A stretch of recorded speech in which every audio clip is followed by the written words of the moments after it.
Hi parents, listen up. I'm going to teach you something. I know I'm just a kid, but this is a serious subject, so listen up. First of all, parents, there's something that you need to know. Certain areas of my body are private. Certain areas of my body are private, and it's not okay for anybody to touch them. It's not okay for anyone to touch my vagina. It's okay to talk about your body parts and call them their real names. VAGINA.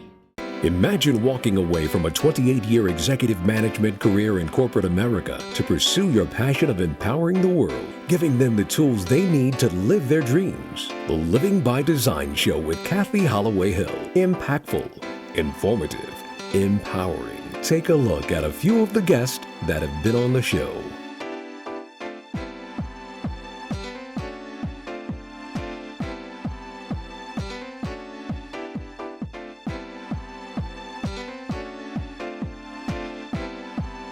It's your time to be living by design. Welcome to Living by Design. Today's story is very heartwarming. There are millions of individuals in our nation who are victims of childhood sexual abuse. Some of them are going unreported. Today we have the esteemed pleasure of being at the Prevent Child Abuse Indiana, which is a division of the Villages, and we're here today with Miss Sandy Runkle DeLorme. And she is the Director of Programs. And Sandy, thank you so much for spending this time with us today. Absolutely. Thanks for having us. We are so glad that you're here to talk about this massively important topic, because we know that there are so many cases out there that are going unreported. So let's just start with that. What is the number of cases first let's start with the reported cases in our nation, or just here in our city? Well, in terms of overall reported cases nationally of childhood maltreatment in general, there are about 3 million reports nationally of child maltreatment, and typically around 600,000 to 700,000 are substantiated. Now, most of those are neglect situations. Okay. And, fortunately, even though the number's not zero, which is what we want, Exactly. we have noticed that the prevalence of sexual abuse and physical abuse is going down. That's awesome. And that's because of shows like this. Absolutely. That's bringing awareness to this. So people are probably being tired of being forced to be registered as a sex offender and those types of things, because I know there are laws in place for that now.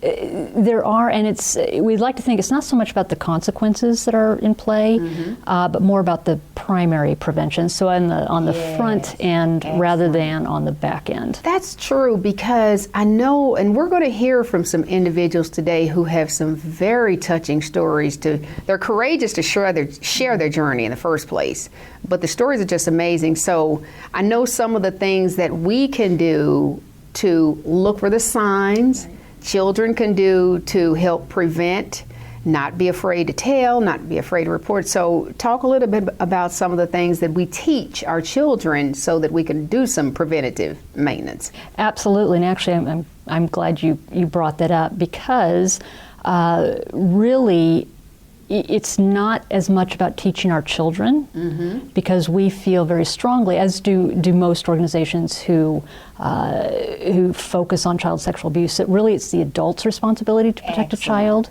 not a child's responsibility. Excellent. Because children are easily manipulated. They sure are. And, they could be threatened. They don't always Especially know. if it's someone they trust. Which it usually is. Yes. Over 90% of children who are victimized know their perpetrator. Wow. And that's, intentional on the perpetrator's part. So that's. And is it typically a family member? Or it's typically somebody that the child knows, whether it's a family member or somebody who's sort of ingratiated themselves into the family. Right. Somebody who works with the child, because they are in a situation where they're a teacher or a coach or, some kind of trusted setting. Right. Where the individual can have access to a child. Right. So we really try to teach adults about protecting children. Now, that doesn't mean that we don't have programs for children that are out there, but really we want the onus to be on the adults and for them to learn good practices. Yeah. So when you say good practices, you're talking about the warning signs, know what to look for, talk to your children, trying to make sure that you give them a nurturing environment where they're not afraid. Yeah. Absolutely. And it's not their fault. Absolutely, but even beyond that, because again, we're looking at that. If you are teaching people signs, and there are signs, that means something's already occurred.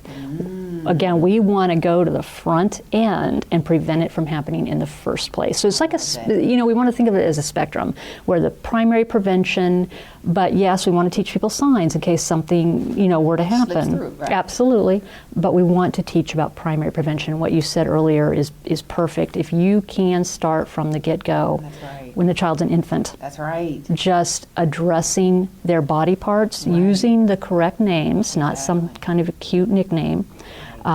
Teaching them early that they can always come to you, no matter what. Teaching them early that if someone ever tells you to keep a secret, they don't have to do that, they can come to you.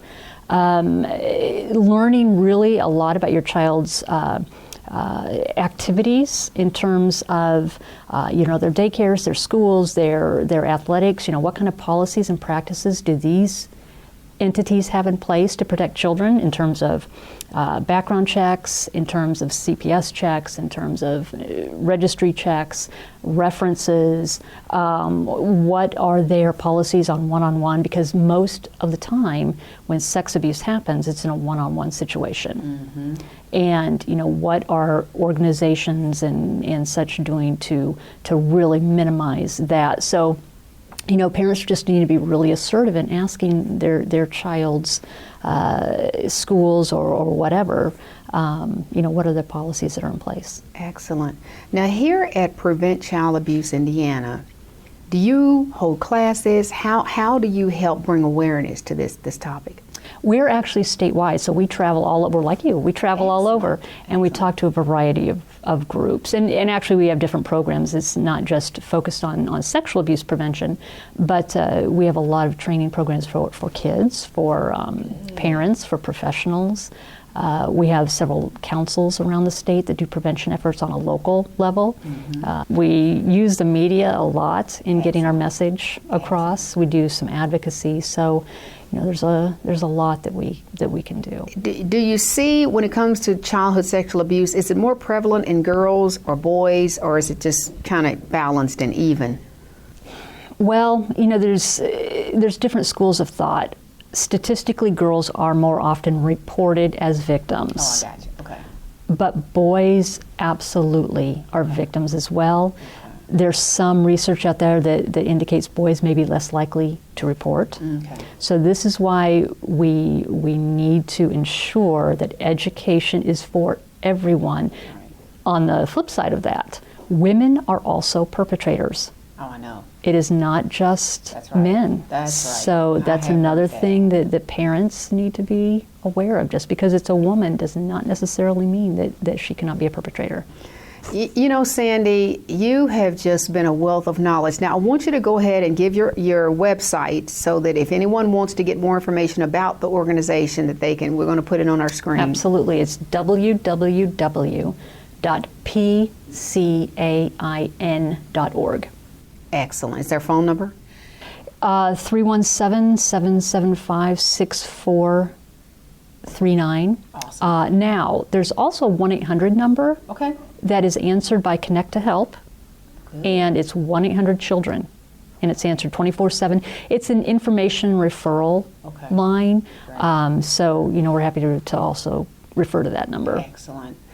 Thank you so much for all of your information. We really appreciate you, Sandy. You have just been a wealth of knowledge. Stay tuned, because we have coming up some stories from some amazing survivors. And as you know, we travel around here on the Living by Design show. So we have been scouring all over the state looking for survivors. And we're going to share some of that with you coming up on Living by Design. No more, he didn't mean it. No more, not my problem. No more, she seems just fine to me. No more, she should have been more careful. No more bystanding. No more ignorance. No more excuses. No more. Welcome welcome back to Living by Design. We are now here with Lynn, and Lynn is an absolutely beautiful soul. I know her from some other organizations that I partnered with, Harvest Girls International, actually, as one of the ones. And Lynn is an amazing individual, and she is courageous, brave, and an absolute marvel, because she wants to share her story and make sure that you have the life that you can live by design. So Lynn, welcome to the show. Thank you. Yes, I'm so glad that you are here to share your story, because it's an amazing story. Your journey it's been powerful. Yes, it has. So I want you to just share with our viewers, how did the sexual abuse start with you, and how old were you? Okay. I was at the age of 10. It was around 1981, 82. My mother was dating this young man at the time who seemed to be very caring, very loving. He loved to cook. He showed a lot of attention to us children. I was the youngest of 4. And it all started. No, I have 2 older sisters. Okay. I'm the youngest of the 4. Okay. It all started with the wrestling and playing. Mm-hmm. He would always wrestle and play and tickle, and that moved forward to touching in the private areas. Mm. When that first happened, I was in a state of confusion. I knew that it wasn't right. So your mother had told you at an early age, don't let anyone... Yes, she educated us on the good touch and the bad touch. Excellent. It was something definitely wrong with the situation. I was feeling so uncomfortable, but at the same time, he was telling me, oh, it's okay. Nothing's wrong. It doesn't feel good. And this is between you and I. Make sure you don't tell your mother or anyone. And if you do, they won't believe you. So I was so confused at that point in time in my life, and it continued on for 7 years. My mother had started a job So the tickling and wrestling moved into full-blown sexual abuse? It moved on to him coming in my room in the middle of the night, okay, touching me. I started praying. I would try to act like I was asleep and start moving and just started to pray every time he would come in my room to touch me. And every time I started to pray, something would happen where he never really fully was able to penetrate. Okay. And by this time, he's your stepfather? He was my mother's boyfriend at that time, and then shortly he became my stepfather. Okay. It was probably less than a year. My mother married him. And then after that, it continued? It continued. It progressed. That is when she started a job working from 6 in the evening to 6 in the morning. So that was a good, perfect timing for him to be able to come in my room in the middle of the night. I was right across the hall from my sister, so they were never aware of what was going on. But I would always just continue to pray, and it seemed like something would always happen he would have to leave the room before it got any further. Okay, all right. And that went on for how long? 7 years. 7 years? 7 years, all the way up until my junior year in high school. Wow. And when you said whatever you said to him, his response was just, don't say anything because no one will believe you? Exactly. He told me no one would ever believe my story, that he would lie, that my mother loved him and she would not believe anything that I told her that concerned this matter. And he just made me believe that it was my fault, and that... How did he make you believe it was your fault? What are some of the things he said? What could happen if I was to tell, how it would destroy our family. Oh, okay. And how, by no one believing me, how it would break up their marriage and how it would hurt my mother. Laying all that guilt on such a young individual. Yes. Now, I want to progress in your life because I know your story and it's really amazing. So let's move forward. Now you're in high school and you meet someone. Yes. Let's talk about that. You meet someone that helps get you out of the situation. Yes, I met a young man. He was from Gary, Indiana, or from Maryville. He was attending Indiana State University. He was well-mannered, very respectful. We became really close. I told him my deepest secrets, which one of them were me being molested. So he had convinced me at that time, you know, I needed to tell someone in my family. So I chose to tell my brother, who is a minister. I felt like he would be the perfect one. He would know how to handle the situation. I did not want to confront my mother, because your worst fear is your mother or your whoever is the closest to you not believing you. Right. So I didn't want to face that, Right. Not knowing if she was going to believe me or not. So I went on to tell my brother, and I allowed him to handle the situation from there. Okay. Now, this individual who convinced you to tell your brother, how did the relationship progress with him? It became, you all became a couple. Yes. The day I graduated, he joined the military my senior year in high school. So the day I graduated, I left with him. He was stationed at Scott Air Force Base. I left with him. By August, that was in May, by August, I was pregnant and married. Okay. Soon. So you were out of the situation, away from the abusive stepfather. Yes. Now a new husband, soon to be a new mother. Yes. You're happy? I'm happy, but soon, shortly after I moved to St. Louis, I started seeing the behavior change. He started to be very controlling. He started talking down to me. He started using everything I ever told him against me. But at the time, I just thought, oh, he was under pressure, that it was due to him being in the military that it would change. And he also made it seem like it was my fault of his behavior. He basically just used everything I told him against me. So just pulled a Dr. Jekyll, Mr. Hyde on you. Exactly. That was exactly it. And then all of the abuse started with him? Yes. Did it escalate and get worse and Yes. The mental abuse started to be physical.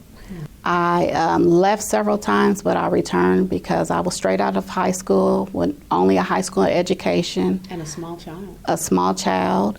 I already had low self-esteem. This was causing me to I didn't know my worth at the time. My self-esteem was shot. I felt like this too was part of my fault on his behavior, on how he treated me. So I thought that I could fix the situation. So I stayed in my marriage. Everyone dreamed of being married. I had a little one at the time, so I wanted to make it work for my child. I wanted to stay married to make it work. And I thought that I could change things, I could make things better.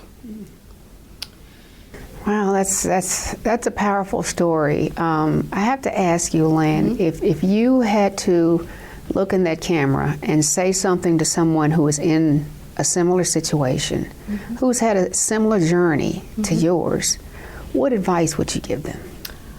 I would tell them, if you are in a sexual abuse situation, know that it is not your fault. Please tell someone that you trust to get help. There is help available. Through my journey, I started an organization called Changing Faces, which deals with molestation and domestic abuse. So we are available as a resource. Awesome. I provide the tools that help me overcome this life hurt and hang up. Excellent. And if you are dealing in an abusive relationship, I advise you to know your worth. Know that you are worth more than any man talking down to you, putting their hands on you. You are worth so much more. Amazing. Thank you so much. Now, what is the website or contact information for your organization, Changing Faces? Our website is www.changin, and changin is spelled CHANGIN, okay. Faces, 317.org. Okay. And the email is changingfaces317@gmail.com. Awesome. Lynn, thank you so much. You have been such a massive inspiration to so many people, and you're going to impact a lot of lives. That's my prayer, is that God use me as a vessel. I know that Yes. there are so many women and children that are hurting, that are afraid to speak up. And today you spoke up and spoke out, and it has really helped. So God bless you, and the Living by Design show is always here for you if there's anything we can do. Thank you. Thank you. We're going to take a quick break, and we're going to be right back with more on Living by Design. Well, she was drunk. Boys will be boys. I'm sure they'll work it out. He warned her. She was asking for it. Why doesn't she just leave? It's time to end domestic violence and sexual assault once and for all. Welcome back to Living by Design. We are now here with Michelle Cohen, and you will remember her as a breast cancer survivor. Her story was absolutely amazing, and she is going to amaze you yet again in her journey of overcoming childhood sexual abuse. I am so happy to welcome back to the show Michelle. How are you doing? I'm great. Thank you so much for having me again and letting me tell my story. Yes, absolutely.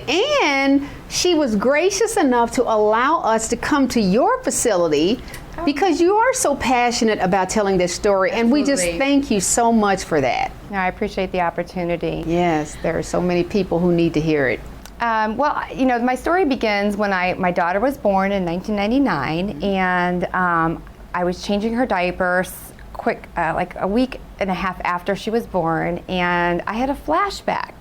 And my flashback was of a secret that I had been keeping for a long time, and it was that I was sexually abused. And then when you were changing her diaper, you had blocked it out. That's when you realized you'd blocked it out. I had not had any memory of it, and so what made me have a flashback was when I was changing her diaper, I said, I don't want anything ever to happen to this child that had happened to me. Right. And so I immediately told my husband, and I said, listen, I have a memory that I need to share with you.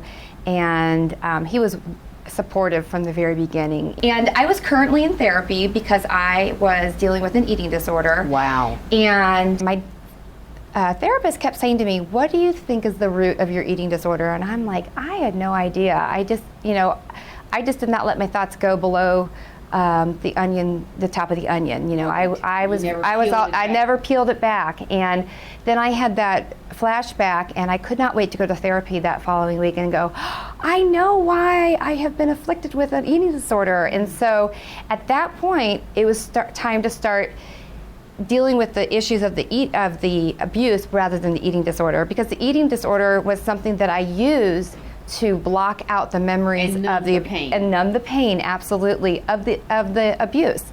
And so I called my brother. I have a family of 5. I have 2 older brothers, one that lives in Atlanta, and then I had a middle brother.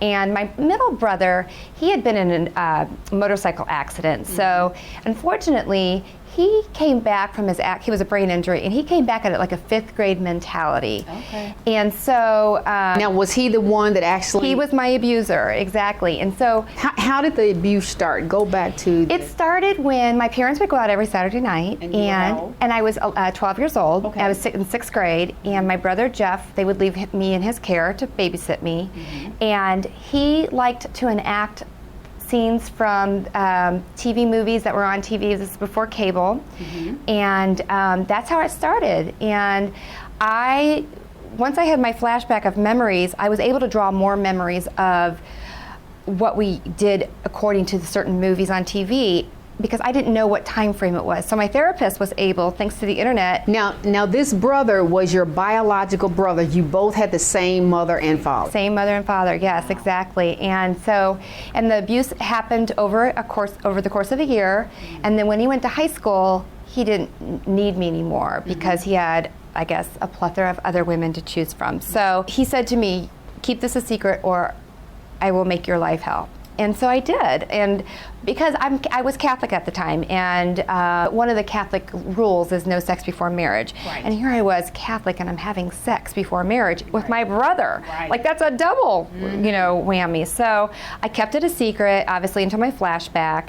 And so I called my brother in Atlanta, who was living down there, and I said, I've got this secret I need to tell you, and I think we need to tell Mom and Dad. Well, my brother, who was my accuser, Jeff, he unfortunately took his life in 1991. So he was no longer living in 1999 when I remembered the abuse. Okay. So the memory that my parents have of my brother is all good. And that's what you do when you have someone who's died in your life. You remember the good versus the bad. So my older brother and I decided at the time, maybe not such a good time right now to tell them the secret. Well, that was, the best decision at that time, but what it led to is it led to a lot of anger within me. I bet. I, at that time, started having anger towards my mom, and I couldn't figure out why, and she couldn't figure out why I was so mad at her and so angry towards her. And I swore that one day I was going to say, hey Mom, pass the salt and pepper, and by the way, Jeff molested me. I was afraid my secret was going to come out like that. Yeah, just pop it in. Pop it out, yeah. And and also all the other residual things that happen, the eating disorder. Absolutely, and just to get to some understanding. Exactly. Because there's also shame in having an eating disorder as well as being molested by somebody. You try to hide it. You try to hide it. And so finally, in 2009, I joined a Bible study. And a friend of mine from Bible study said, we really need to get you to tell your parents. This would really help you and have some healing for you. And I'm like, oh, exactly. And I'm like, oh, no way. Well, that year, on my birthday in September, I went outside and was having a cup of coffee, and a blackbird landed in front of me. And I looked at the blackbird and I said, oh, that's so sweet. Everybody from heaven's coming to say happy birthday to me. And the first person I thought of was my brother, which I didn't really think of. Even though I had the memory come back, I really pushed him out of my mind. And I looked at the bird and I said, oh, Jeff, I forgive you. Oh, it was amazing. It was so freeing. And from that day, I was able to move forward and really start working on when I was going to tell my parents my secret. I called my mom and my dad, and I said, I need to come out and talk to you. And Matt, my husband, came with me, and we sat down in their family room, and they were worried about what we were going to tell them. They didn't know if we were going to be separated or what. And so I told them my secret, and I'm moving forward to healing. And it was absolutely a shock to my parents, absolutely. But the best thing is my dad's relationship with his own personal relationship with his faith was renewed because of the fact that he was so angry with God for taking his son, who had been through so much with this motorcycle accident. He understood why. And my relationship with my parents, it helped create an open and honest discussion. And after I had my discussion with them, I said, the discussion of this is not going to end. We are still going to open. Right, because as a family, you all have to heal together, because you can't heal what you don't reveal. Absolutely. And I know that is fantastic. And they appreciated that. I know they did, because you all sound like such a spiritual family. Yeah. And oh my goodness, Michelle, I just want to thank you so much for opening up and sharing your story, and also sharing your journey with breast cancer. You are an amazing young lady. Well, I believe when you grow up and you hold secrets, it leads to shame, and there should be no shame. There is no shame, there is no embarrassment, and I really want everybody to get that out of this story. Yeah. We appreciate you telling this. We appreciate you coming again, and you are just amazing. I love you. Oh, you too. And I just wish the best for you going forward. Thank you so much for the opportunity to share my story. Yes.